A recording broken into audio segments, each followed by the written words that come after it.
नमस्कार प्यारे विद्यार्थियों, आज की इस क्लास के अंदर हम पढ़ने वाले हैं कक्षा 8 का नया सिलेबस 2023 और 24 का, जिसके अंदर हमारा चैप्टर रहेगा 6.1, जिसका नाम है घन एवं घनमूल। तो विद्यार्थियों, आज के इस वीडियो के अंदर हम घन एवं घनमूल के बारे में पूरा डिटेल से जानेंगे। तो विद्यार्थियों, चलिए आज का वीडियो स्टार्ट करते हैं और बता देता हूं कि आज की इस क्लास के बाद में आपको घन एवं घनमूल में कहीं भी दिक्कत नहीं आएगी, पर इसके लिए आपको वीडियो तो लास्ट तक देखना है। तो चलिए विद्यार्थियों, सबसे पहले हम घन एवं घनमूल को जानते हैं कि घन एवं घनमूल क्या है। जैसा कि हमने पहले की वीडियो के अंदर देखा कि वर्ग एवं वर्गमूल क्या होता है, ठीक उसी प्रकार हम घन एवं घनमूल को भी जानेंगे। तो सबसे पहले विद्यार्थियों, हम जानेंगे घन क्या होता है। हम क्वेश्चन को तो बाद में करेंगे, पहले इसका कॉन्सेप्ट जानने का प्रयास करेंगे। घन क्या होता है विद्यार्थियों? घन का मतलब होता है किसी भी संख्या का क्यूब करना, अर्थात किसी भी संख्या को 3 बार गुणा करना। किसी भी संख्या को 3 बार गुणा करना ही क्या कहलाता है? उसका घन कहलाता है, वरना घन कहलाता है। ठीक है, जैसे कि मैं कहूँ कोई संख्या क्या है, 4 है। जैसे 4 का घन ज्ञात करो। घन का मतलब होता है 3 बार गुणा करना, तो हम उसके ऊपर क्या लगा देंगे? पावर 3। पावर 3 लग जाने का मतलब क्या होता है कि 4 को 3 बार लिखो, 4 गुणा 4 गुणा 4। और मैंने क्या कहा? किसी भी संख्या को 3 बार गुणा करना, अर्थात हमें 4 का घन ज्ञात करना है। तो विद्यार्थियों, 4 को 3 बार लिखो, 4 गुणा 4 गुणा 4। तो 4 को 4 से गुणा किया 16, 16 को 4 से गुणा किया 64। इस प्रकार विद्यार्थियों 4 का घन निकल के आ गया 64। तो इस प्रकार विद्यार्थियों, घन क्या होता है? किसी भी संख्या को 3 बार से गुणा करना, 3 बार उसी संख्या से गुणा करना, उसका घन कहलाता है। तो विद्यार्थियों, ऐसे आपको ये कम से कम 10 तक, तो 1 से लेकर 10 तक घन याद होने चाहिए डायरेक्ट, कि 4 का घन 64 होता है, 3 का घन 27 होता है। जैसे कि मैं बता भी देता हूँ,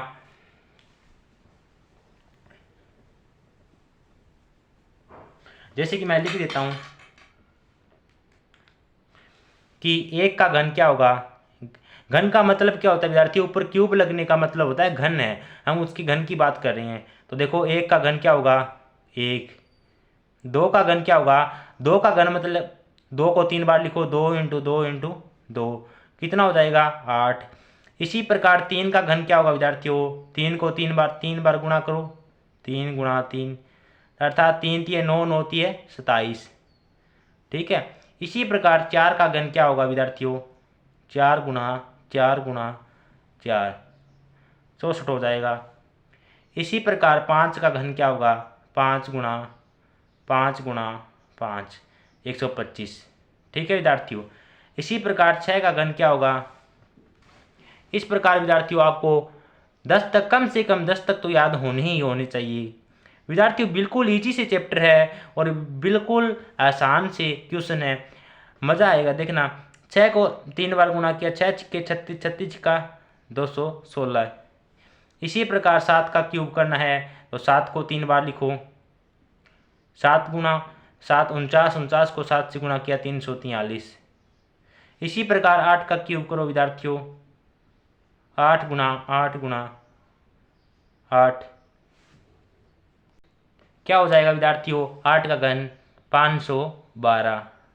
इसी प्रकार 9 का भी घन 9 गुणा 9 गुणा 9, 9 निम 81, 81 को 9 से गुणा करते हैं तो क्या आएगा विद्यार्थियों? 729। और इसी प्रकार 10 का क्यूब क्या हो जाएगा? 10 इंटू 10 इंटू 10, अर्थात 1000, अर्थात 1000 हो जाएगा। इस प्रकार विद्यार्थियों, हमने 1 से लेकर 10 तक के घन निकाले। और अब जैसे मैं आपको पूछूं कि विद्यार्थियों 6 का घन क्या होता है, डायरेक्ट आपको बताना है 216 है। ऐसे नहीं करोगे कि आप पहले लिखोगे 6 गुणा 6, आपको कम से कम 10 तक तो डायरेक्ट याद होने चाहिए। कि मैं कहूँ 3 का घन क्या होता है, तो आप बोलोगे 27, 7 का घन 343, 8 का घन क्या होता है? 512। जैसे कि मुझे याद होते हैं वैसे भी आपको भी याद हो जाएंगे, लेकिन इसके लिए बिल्कुल बच्चों आपको प्रैक्टिस करनी होगी, बिल्कुल ईजी से है। जैसे कि हमने वर्ग याद किए, ठीक उसी प्रकार हमें घन को भी याद करना है। आई होप कि आप घन क्या होता है, घन के बारे में समझ गए होंगे। घन की परिभाषा क्या होती है, किसी भी संख्या को उसी संख्या से 3 बार गुणा करके लिखना घन कहलाता है। घन कैसे निकाला जाता है वो भी हमने सीख लिया। अब विद्यार्थियों हम बात करते हैं घनमूल की। आपको ये याद रखना है, मैं रब कर रहा हूँ, ठीक है विद्यार्थियों, आपको इनको याद रखना है। अब हम बात करते हैं कि घन क्या होता है, घनमूल क्या होता है। हमारे चैप्टर का नाम है घन एवं घनमूल। घन को तो हमने समझ लिया, अब हम बात करते हैं घनमूल की। घनमूल क्या होता है, अर्थात घन का उल्टा ही घनमूल कहलाता है। अर्थात क्या कह देंगे हम, घन का विलोम या फिर विपरीत, घन का विपरीत ही क्या कहलाता है, घनमूल कहलाता है। कैसे कहलाता है वो भी बताऊंगा मैं, ठीक है। घन का विपरीत या उल्टा ही क्या कहलाता है, घनमूल। जैसे कि हमने मान लो कि क्या किया, 2 का घन, मैंने कहा कि 2 का घन ज्ञात करो, तो आपने क्या किया, 2 को 3 बार लिखा, 2 गुणा 2 गुणा 2, कितना आ गया 8। मैंने कहा 2 का घन ज्ञात किया, घन ज्ञात करो, तो आपने कहा सर 8 आ गया। मैं कहूँ कि अब घनमूल ज्ञात करना है, तो जब हम जिस संख्या का हमने घन ज्ञात किया है उसी संख्या का हम क्या कर सकते हैं, घनमूल ज्ञात कर सकते हैं, याद रखना। अब मैं कहूँ 8 का घनमूल ज्ञात करो, तो 8 का घनमूल क्या हो जाएगा विद्यार्थियों, 2 है वो 8 का घनमूल हो जाएगा। अर्थात 2 का घन तो 8 होता है, लेकिन 8 का घनमूल क्या हो जाएगा, 2 होता है। ऐसे हम डायरेक्ट याद रख सकते हैं। जैसे कि हमने 3 का घन किया था, कितना आया था, 27 आया था, और 27 का घनमूल क्या हो जाएगा, 3 हो जाएगा। तो इस प्रकार लिख सकते हैं 27 का घनमूल 3 होता है। लेकिन विद्यार्थियों ये कहाँ से आता है, कैसे आता है, यह भी जानना अति आवश्यक है। तो विद्यार्थियों हम इनको कैसे निकालते हैं, घनमूल कैसे निकाला जाता है वो भी जानेंगे। चलिए चलते हैं घनमूल निकालने की प्रोसेस पर। आपने ये तो समझ लिया होगा घनमूल किसे कहते हैं। अगर हम किसी भी संख्या का घन करते हैं, जो आता है आपके पास, जस्ट उसका उल्टा कर दें तो हमें क्या प्राप्त होगा, उसका घनमूल प्राप्त हो जाएगा, ठीक है। जैसे मैं कहूँ कि 8 का घनमूल क्या होगा, तो आपको बताना है 2। मैं कहूँ 27 का घनमूल क्या होगा, तो आपको कहना है 3। मैं कहूँ 64 का घनमूल क्या होगा, 4। तो इस प्रकार विद्यार्थियों आपको क्या करना है, ज्ञात करना है। जैसे कि अब घनमूल कैसे ज्ञात करते हैं, घनमूल ज्ञात करने के लिए विद्यार्थियों आपको अभाज्य गुणनखंड आना चाहिए। क्या आना चाहिए, अभाज्य गुणनखंड, अभाज्य गुणनखंड। और हम ये सभी प्रोसेस पिछले वाले चैप्टर में पढ़ चुके हैं कि अभाज्य गुणनखंड कैसे निकाला जाता है। तो विद्यार्थियों फिर भी मैं बता देता हूं कि अभाज्य गुणनखंड कैसे निकाला जाता है, इसका घनमूल कैसे निकालते हैं। आपको डरने की कोई भी जरूरत नहीं है। यदि आपने अभी तक कोई भी चीज़ नहीं सीखी है तो भी मैं आपको साथ लेके चलूंगा। विद्यार्थियों बस शर्त एक है कि आपको प्रैक्टिस और हमेशा सीखते हुए चलना है, कभी भी रटकर नहीं चलना है। तो चलिए विद्यार्थियों अभाज्य गुणनखंड कैसे निकाला जाता है उस पर बात करते हैं।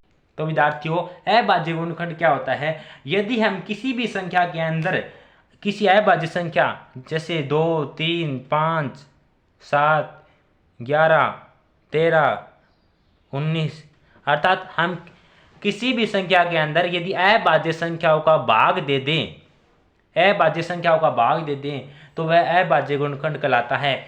जैसे कि हमारे पास कोई एग्जाम्पल है, जैसे कि हम 64 का लेते हैं एग्जाम्पल।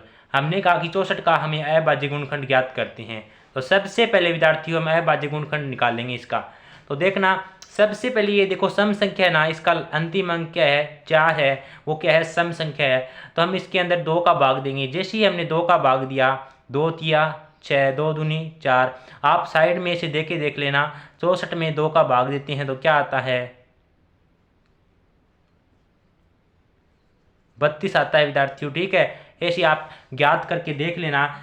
मैंने देखो 64 में 2 का भाग दिया तो क्या आया, 32 आया। फिर मुझे पता चला कि 32 क्या है, सम है, वापस 2 का भाग जा रहा है। तो क्या करेंगे, इसके अंदर वापस 2 का भाग दे देंगे। तो देखिए 2 एकम 2, 2 छक्के 12, वापिस 16 आ गया जो कि सम है। वापिस हमने 2 का भाग दिया, 16 में 2 का भाग दिया तो विद्यार्थियों क्या आएगा, 8 आएगा। और वापिस 8 में 2 का भाग दिया, 4 आ रहा है। और वापिस 2 का भाग दिया 2, और वापिस 2 का भाग दिया 1 आया। विद्यार्थियों हमें तब तक ये प्रोसेस करनी है जब तक कि हमें 1 ना मिल जाए, अर्थात हमारा अभाज्य गुणनखंड तब समाप्त होता है जब हमें 1 मिल जाए। ठीक है, तो अब विद्यार्थियों हमारे पास देखो ये आ गया 2 गुणा 2 गुणा 2 गुणा।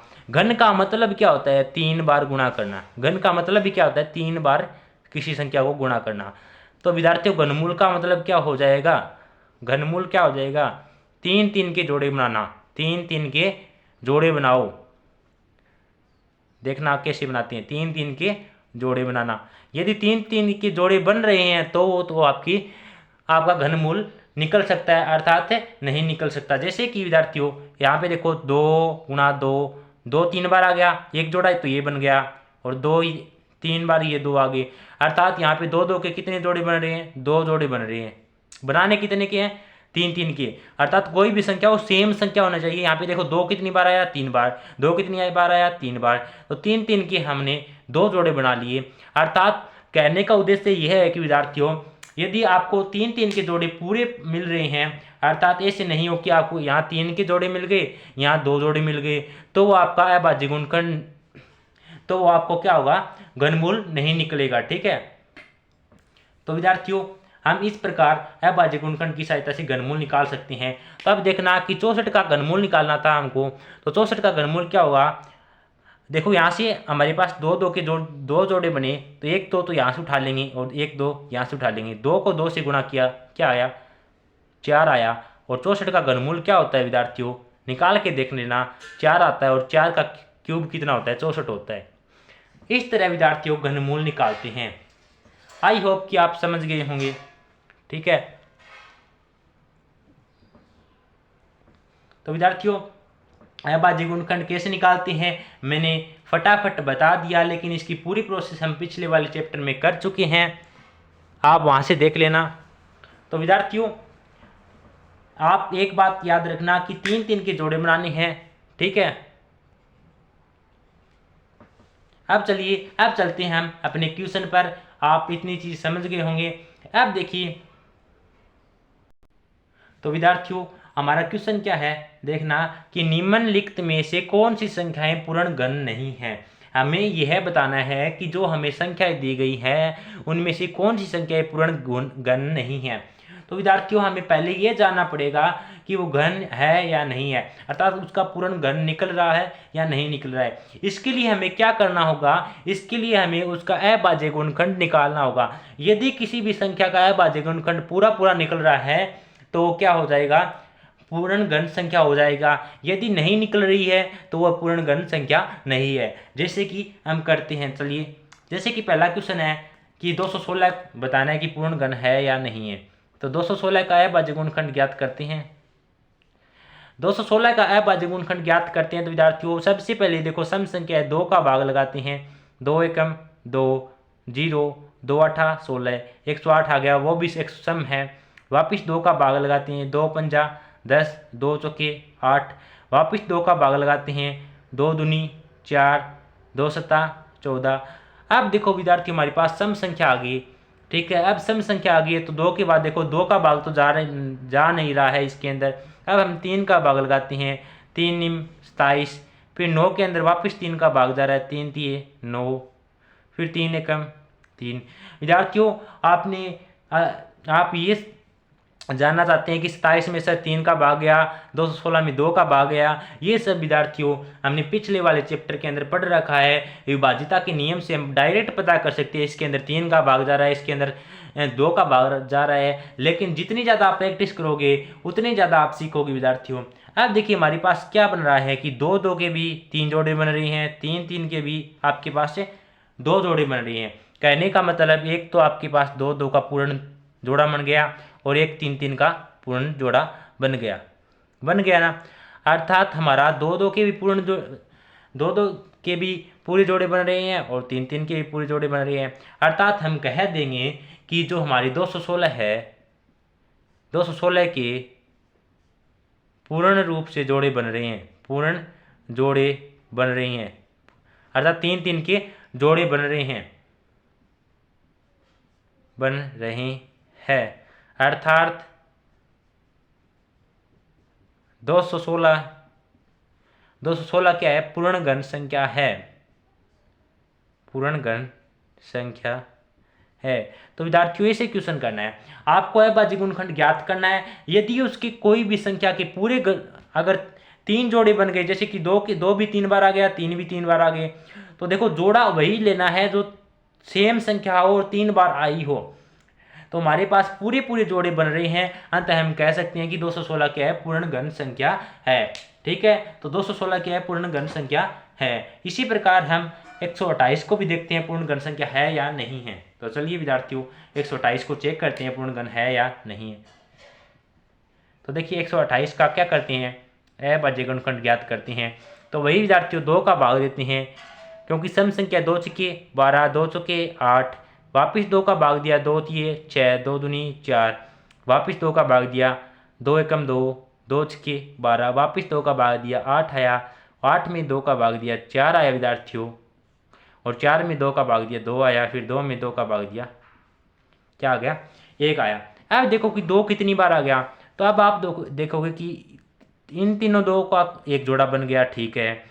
फिर इन नीचे वाले तीनों का एक जोड़ा बन गया, लेकिन यह नीचे वाला 1 2 तो अकेला ही रह गया, इसके साथ तो कोई जोड़ा बनाने के लिए तैयार ही नहीं है। अर्थात हमारे पास 2 2 के 2 जोड़े तो पूरे बन गए, लेकिन तीसरा जोड़ा पूर्ण नहीं बन रहा है। अर्थात इस संख्या का न तो घनमूल निकल सकता है, अर्थात इस संख्या का घनमूल नहीं निकल सकता है। तो 128 है वो पूर्ण घन संख्या नहीं है। आप लिख देना कि हमारे पास 2 2 के पूर्ण जोड़े नहीं बन रहे हैं, अर्थात 128 है वो पूर्ण घन संख्या नहीं है, पूर्ण घन संख्या नहीं है, पूर्ण घन संख्या नहीं है।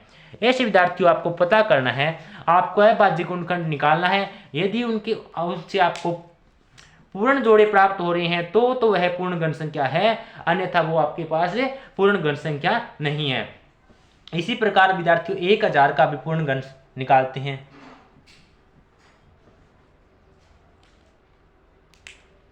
एक 1000 को पता करते हैं, वही सेम प्रोसेस। देखो इसके अंदर 2 का भाग जा रहा है, क्योंकि सम संख्या है। 2 का भाग दिया, कितना आ गया? 500 आ गया। फिर 2 का भाग दिया, 250 आ गया विद्यार्थियों। फिर 2 का भाग दिया।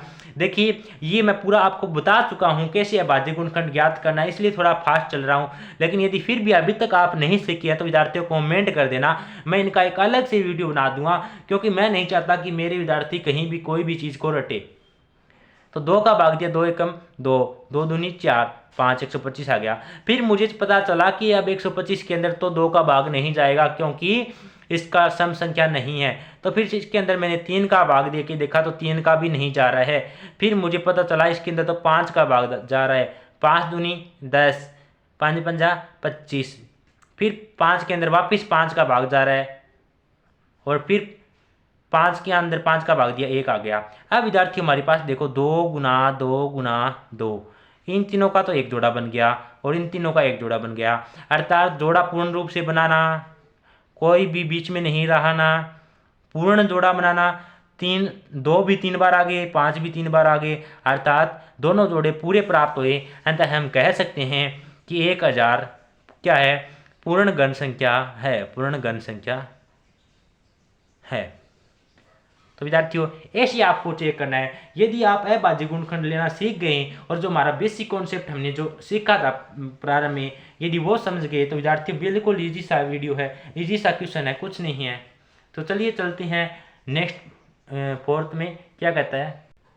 तो विद्यार्थियों अब पार्ट नंबर 4 क्या है, हमें 100 को भी चेक करके बताना है कि ये पूर्ण घन संख्या है या नहीं। सेम सबसे पहले हम अभाज्य गुणनखंड करेंगे। तो देखो 100 के अंदर मुझे पता है कि सम संख्या 2 का भाग जा रहा है, 2 पंजा 10 0, फिर 2 का भाग दिया 25 आ गया। फिर देखो विद्यार्थियों 25 के अंदर तो 2 का भाग नहीं जा रहा है, अर्थात 25 के अंदर 5 का भाग जा रहा है, और फिर 5 के अंदर 5 का भाग जा रहा है, कितना आ गया? 1 आ गया। तो यहाँ से विद्यार्थियों हमारे पास 2 × 2 मिला, 5 × 5 मिला, अर्थात हम कह सकते हैं नहीं तो हमें 2 का पूर्ण जोड़ा मिला और नहीं 5 का पूर्ण जोड़ा मिला, अर्थात जो हमारी संख्या 100 है वो पूर्ण घन नहीं है, पूर्ण घन नहीं है, पूर्ण घन नहीं है। विद्यार्थियों आपको भी अब लगने लगा होगा कि वास्तव में सर इजी क्वेश्चन है। अब इसका पार्ट नंबर 5 भी कर लेते हैं। क्या है, देखो कुछ नहीं है इसके अंदर, सब सिर्फ आपको अविभाज्य गुणनखंड निकालना आना चाहिए। पार्ट नंबर 5 क्या है, 46, 65, 6, इसका अविभाज्य गुणनखंड निकालना है। तो विद्यार्थियों सबसे पहले सम संख्या 2 का भाग देंगे। 2 दूनी 4, 2 तिये 6, फिर 3 पर चला गया, फिर 2 दूनी 4 और 2 अठा 16, फिर 2 का भाग दिया विद्यार्थियों। 2 एकम 2, 2 एकम 2, 2 छिक्के 12, 2 छिक्के 12, 2 चौके 8, वापिस 2 का भाग जा रहा है विद्यार्थियों।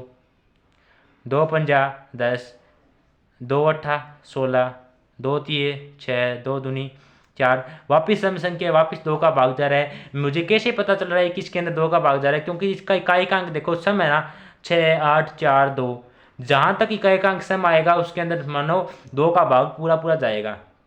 वापिस इसके अंदर 2 का भाग देते हैं। 2 दूनी 4, 2 निम 18, 2 एकम 2, 2 छिक्के 12, फिर वापिस इसके अंदर 2 का भाग देंगे। 2 एकम 2, 2 चौके 8 और 2 पंजा 10, 2 अठा 16, ठीक है विद्यार्थियों। वापिस इसके अंदर 2 का भाग दिया। 2 सत्ता 14 और 2 दूनी 4, 2 निम 18। अब मुझे पता चला कि 729 आ गया। 729 के अंदर तो 2 का भाग नहीं जा रहा है। तब अब आपको क्या करना है विद्यार्थियों, अब हम इसके अंदर 3 का भाग देंगे। तो 3 दूनी 6 और अब बच गया 3 चौके 12, 3 तिये 9, 243 आ गया। वापिस इसके अंदर 3 का भाग जा रहा है। 3 अठा 24, 3 एकम 3, वापिस इसके अंदर 3 का भाग जा रहा है। 3 दूनी 6 और 3 सत्ता 21 और फिर 27 में वापिस 3 का भाग जा रहा है। 3 निम 27 और 9 के अंदर भी 3 का भाग जा रहा है। 3 तिये 9, 3 के अंदर भी देखना 3 एकम 3। इस प्रकार विद्यार्थियों थोड़ा अविभाज्य गुणनखंड लंबा जरूर है लेकिन इजी है। देखना कि अब हमारे पास 2 के कितने जोड़े बन गए हैं। यहाँ से देखिए एक जोड़ा तो ये बन गया, एक जोड़ा ये बन गया, ठीक है, 2 जोड़े बन गए। अब देखना विद्यार्थियों,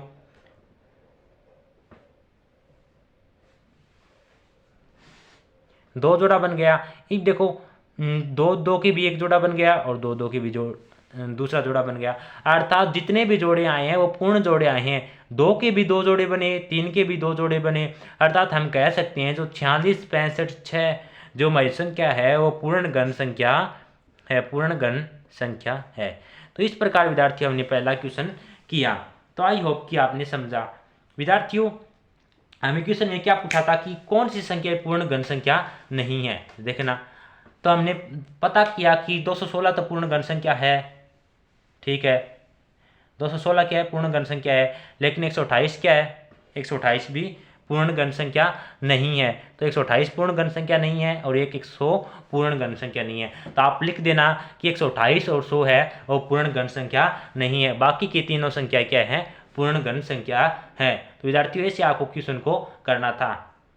अब चलिए चलते हैं नेक्स्ट क्वेश्चन, क्वेश्चन नंबर 2 पर। तो विद्यार्थियों क्वेश्चन नंबर 2 क्या कहता है कि वह सबसे छोटी संख्या ज्ञात कीजिए जिसमें निम्न संख्या को गुणा करने पर पूर्ण घन प्राप्त हो जाए। विद्यार्थियों अब हमें इस संख्या को ये बताना है कि जो हमें संख्या दी गई है उनको हम ऐसी कौन सी संख्या से गुणा करें कि वो पूर्ण घन प्राप्त हो जाए।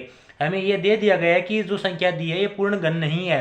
आपको ये बताना है कि हम इसको 3 से गुणा करें, 5 से गुणा करें या फिर 8 से गुणा करें जिससे कि ये पूर्ण घन संख्या प्राप्त हो जाए। तो विद्यार्थियों इसको हल करने के लिए हमें सेम इसका अविभाज्य गुणनखंड निकालना पड़ेगा। और विद्यार्थियों जैसे भी जिसने भी पिछले वाला लेक्चर देखा होगा, पिछले वाला चैप्टर पढ़ा होगा वर्ग एवं वर्गमूल, तो उसको पता चल रहा होगा कि सेम वहां पे हमने इसी तरह वर्ग और वर्गमूल निकाला था, बस यहाँ पे फर्क इतना है कि घन और घनमूल निकाल रहे हैं।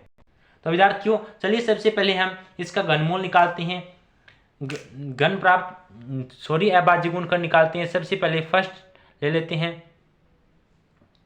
जैसे कि 243 है, 243 का क्या करेंगे, अविभाज्य गुणनखंड ज्ञात करेंगे। तो देखो 243 है, अभाज्य संख्या है, इसके अंदर 2 का भाग तो नहीं जाएगा विद्यार्थियों, तो 3 का भाग देते हैं। 3 8 24, 3 एकम 3 81 पर चला, फिर वापस 3 का भाग दिया, 3 दूनी 6, बच गए 2, 3 सता 21, 27 में तो वापस किसका भाग जा रहा है, 3 का भाग जा रहा है, 3 निम 27, 9 के अंदर 3 का भाग दिया, 3 आया विद्यार्थियों, 3 के अंदर 3 का भाग दिया, 1 आया।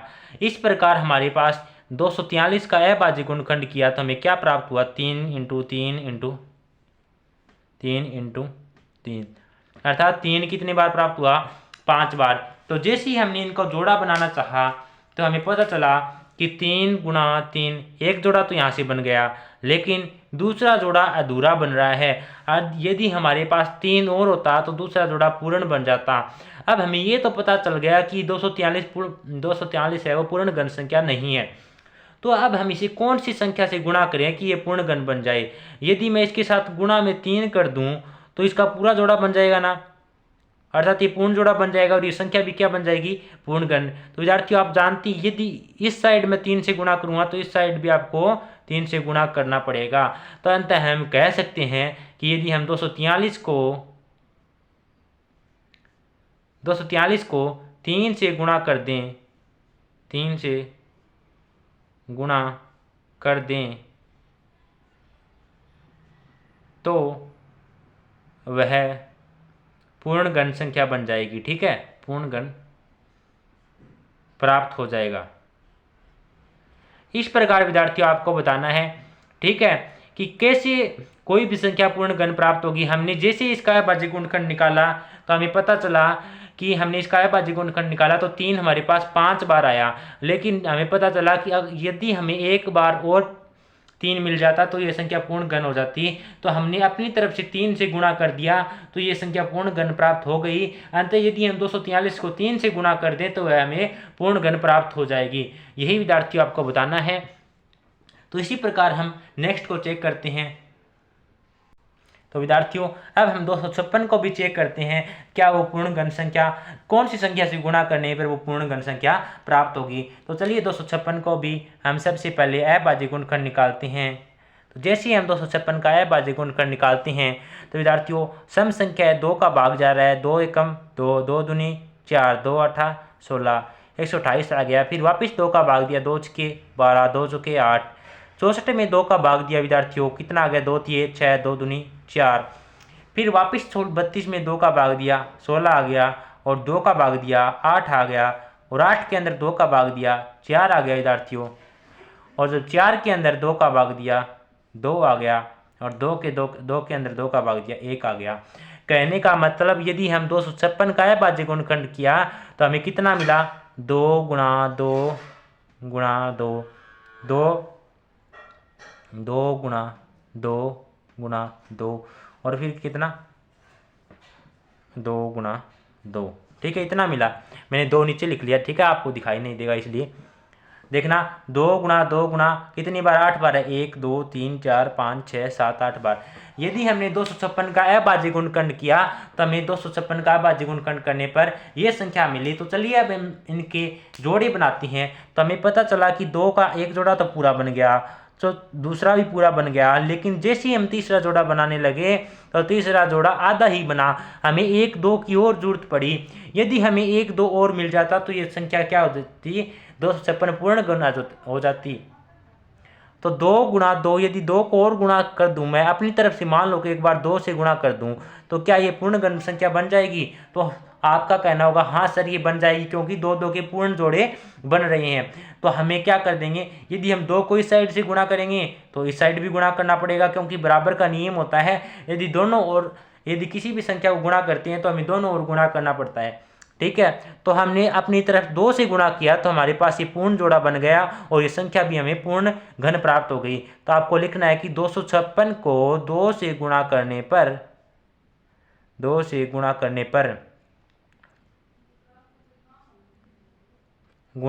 पर पूर्ण घन प्राप्त हो जाएगा। ठीक है, आपको लिख देना डिटेल में। ठीक है, इसी प्रकार विद्यार्थियों हम इसका थर्ड पार्ट भी चेक करते हैं। आई होप कि आप ये समझ रहे होंगे।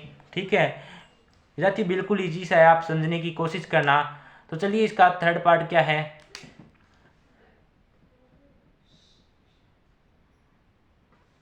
72 है। जब सब हम 72 का अभाज्य गुणनखंड निकालते हैं तो क्या आएगा, 2 का भाग दिया 2 3 6, 2 6 12, फिर वापस 2 का भाग दिया 2 एकम 2, 2 8 16, वापस 2 का भाग दिया 2 9 18 आ गया। फिर इसके अंदर हमें पता चला कि 3 का भाग जा रहा है, 3 3 9, 3 एकम 3। तो विद्यार्थियों जैसे ही हमने 72 का अभाज्य गुणनखंड किया तो हमें कितना मिला, 2 गुणा 2 गुणा 2 गुणा 3 गुणा 3। अब विद्यार्थियों चलिए अब हम जोड़ा बनाते हैं, क्योंकि पूर्ण घन के लिए हम क्या चेक करते हैं कि यदि हमारे पास जोड़े पूरे पूरे बन रहे हैं तो वो संख्या पूर्ण घन है, अन्यथा नहीं है। तो हमने देखा कि 2 के 1 तो पूर्ण जोड़ा बन गया, लेकिन जैसे हमने 3 का जोड़ा बनाना चाहा तो हमारे पास तो 3 2 ही बार है, अर्थात यदि एक बार 3 और होता तो हम कह देते कि 72 पूर्ण घन संख्या है। अब हम नहीं कह सकते, तो इसके लिए यदि हम इसको 3 से गुणा कर दें और इधर भी 3 से गुणा कर दें तो हमारे पास ये 3 का पूर्ण जोड़ा बन जाएगा ना। अंततः हम कह सकते हैं कि 72 को किससे गुणा किया, हमने 3 से गुणा किया, 72 को 3 से गुणा करने पर पूर्ण घन संख्या प्राप्त हो जाएगी। आगे आपको लिख देना है, मैंने बता दिया कैसे करना है। यदि हमने जैसे भी जोड़ा बनाना चाहा तो 2 का तो पूरा जोड़ा बन गया, लेकिन 3 का आधा ही जोड़ा बना। यदि हमारे पास एक 3 और होता तो पूरा जोड़ा बन जाता और हम कह सकते थे कि 72 पूर्ण घन संख्या है, लेकिन हमें 3 को अपनी तरफ से गुणा किया क्योंकि पूर्ण घन संख्या बनाना था। क्वेश्चन वाले ने यही पूछा था कि वह सबसे छोटी संख्या ज्ञात कीजिए जिससे कि निम्न संख्याओं को गुणा करने पर पूर्ण घन प्राप्त हो जाइए। इसी तरह हम 675 को भी चेक करते हैं। 675 का भी क्या करते हैं,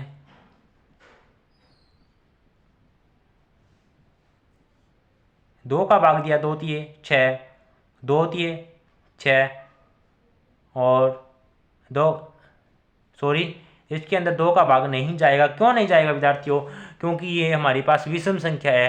तो चलिए इसके अंदर 3 का भाग देके देखते हैं, 3 दूनी 6, 3 दूनी 6, 3 पंजा 15, 3 का पूरा भाग चला गया। फिर वापस देते हैं, 3 सता 21, 3 सता 21 आ गया विद्यार्थियों। अब देखना 3 सता 21 आ गया और कितना बच गया, 1 बच गया, 3 पंजा 15। वापिस इसके अंदर 3 का भाग दिया विद्यार्थियों, कितना आ गया, 3 दूनी 6, 3 पंजा 15। वापिस इसके अंदर किसका भाग जा रहा है, अब हमें पता चला कि इसके अंदर 3 का भाग तो नहीं जाएगा। क्यों नहीं जाएगा, क्योंकि देखो 3 का भाग दिया तो 3 8 तो 24 ही होता है, पूरा भाग नहीं जा रहा, क्योंकि 5 को 2 में ऐड किया, 5 और 2 तो 7 ही होते हैं और 7 में 3 का भाग नहीं जाता है। फिर हमने इसके अंदर 5 का भाग दिया, 5 पंजा 25, पूरा चला गया। फिर 5 के अंदर 5 का भाग दिया, 1 आ गया। अर्थात 675 का जब हमने 675 का हमने अभाज्य गुणनखंड किया तो हमें क्या मिला विद्यार्थियों, 3 गुणा और 5 कितनी बार मिला, 2 बार मिला।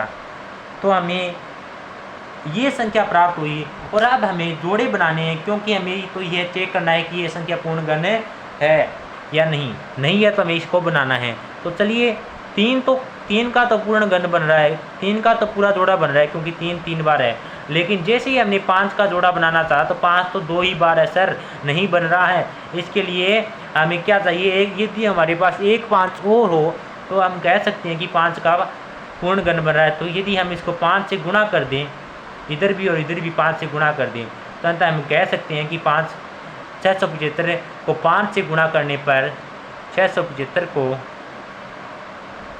5 से गुणा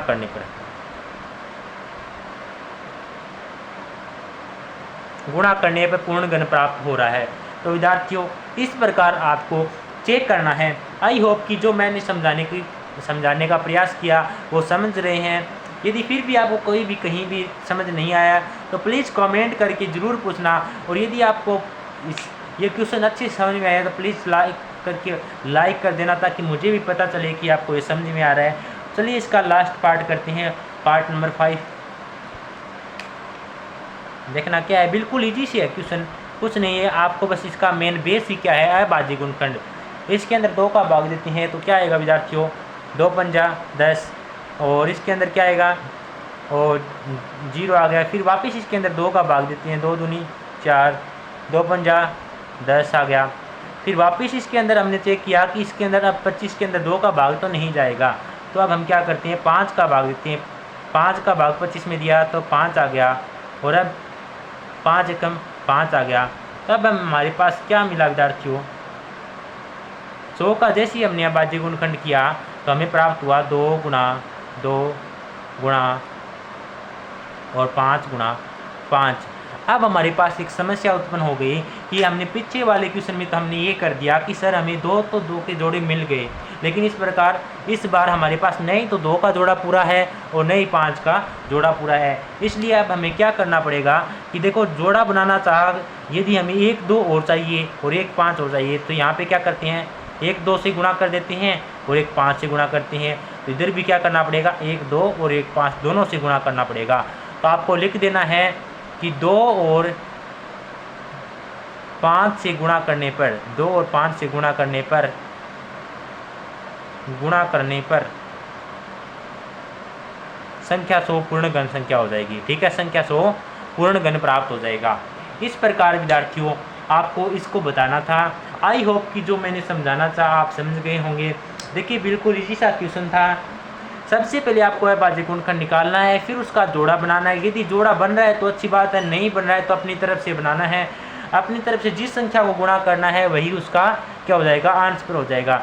तो विद्यार्थियों ये था आपका चैप्टर 6.1 साहित्य तक। इसका एक क्वेश्चन और बच गया है विद्यार्थियों, थोड़ा टाइम की कमी है, नेक्स्ट पार्ट में इस क्वेश्चन को करेंगे। यदि आपको यहीं तक का हमारा कॉन्सेप्ट और समझाने का तरीका पसंद आया तो प्लीज़ वीडियो को लाइक कर देना, और वीडियो यदि चैनल पर नए हो तो चैनल को सब्सक्राइब जरूर कर लेना, और अपने अच्छे कमेंट लिख के जाना कि आपको वीडियो का कैसा लगा। क्या आप ऐसे ही पूरा का पूरा मैथ समझना चाहते हैं कक्षा 8 का, तो प्लीज़ कमेंट करके बता देना। और जो पास में बेल आइकन उसे भी प्रेस कर लेना ताकि आने वाली सभी वीडियो का नोटिफिकेशन आपको मिलता रहे। तो विद्यार्थियों आज की वीडियो में इतना ही, मिलते हैं नेक्स्ट वीडियो लेक्चर के अंदर, नेक्स्ट पार्ट के अंदर। तब तक के लिए जय हिंद जय भारत।